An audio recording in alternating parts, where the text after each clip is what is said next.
नमस्कार जुन्नरकरांनो, मी किरण साबळे आणि आज आलो आपण कोळवाडी गावातील ठाकर वस्ती येते. तर कोळवाडी गावाच्या वरती आलं तर एक ठाकर वस्ती, एक छोटीशी वाडी लागते आणि माझ्या मागे पाहू शकताय हे एक ते समाज मंदिर आहे बघा.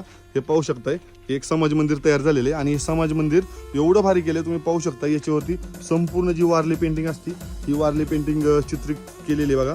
पाहू शकता आपल्यासोबत काका सुद्धा आहे.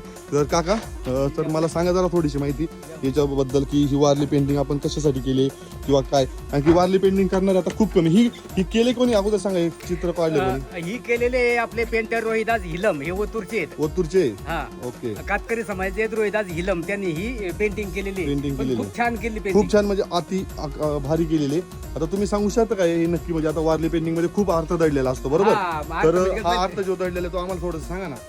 ही आपले ते ताडी माडीचं झाड आणि मग ते आदिवासी पूर्वी म्हणजे असे ताडी प्यायचे ते ताडी आणि तसे इथे शेकोडी केलेले शेकायला बसले. हा, शेकायला बसले.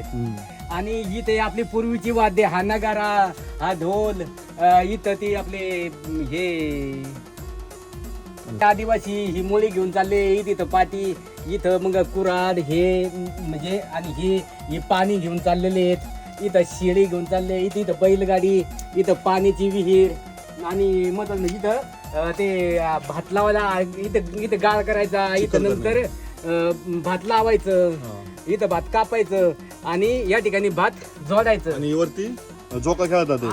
ते झाड आणि ते मुलगा झोका खेळतो बघा अशा प्रकारे काय नाही का. समजून घ्या तुम्ही काय काय मित्रांनो. अजून इकडे काय खाली आणि इकडे बघितलं नंतर मग भात जोडून नंतर उपणायचं, नंतर मग ते काढायचं, नंतर मग इकडे दळायचं. आणि इथं मग इथं वाजंत्री आहेत आणि तिथं लग्न लागतंय. इथं ते आपले नगारे वगैरे वाजतात. इथं मुलगी चाललेली आहे, इथं नवरदेव आणि हे वाजंत्री आणि इथं मग ते देवाची पूजा.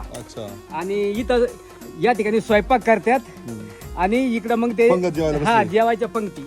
अशी आदिवासी संस्कृती आहे. तर हे संपूर्ण असं आदिवासी संस्कृतीप्रमाणे तयार केलेले वारली पेंटिंग, याला वारली पेंटिंग म्हणतात. आपल्या आता बऱ्याच ठिकाणी ही लोप पावत चाललेली नाही का. तर इथं आज पाहायला भेटली म्हणजे एक व्हिडिओ पाक करूया आणि तुम्हाला दाखवूया. काकांनी छान माहिती सांगितली. काका तुमचं नाव काय? माझं नाव साधू मेंगाळ. साधू मेंगाळ यांचं नाव आहे. यांनी खूप छान अशी माहिती सांगितली. थँक्यू, धन्यवाद. ओके चला मित्रांनो, बाय.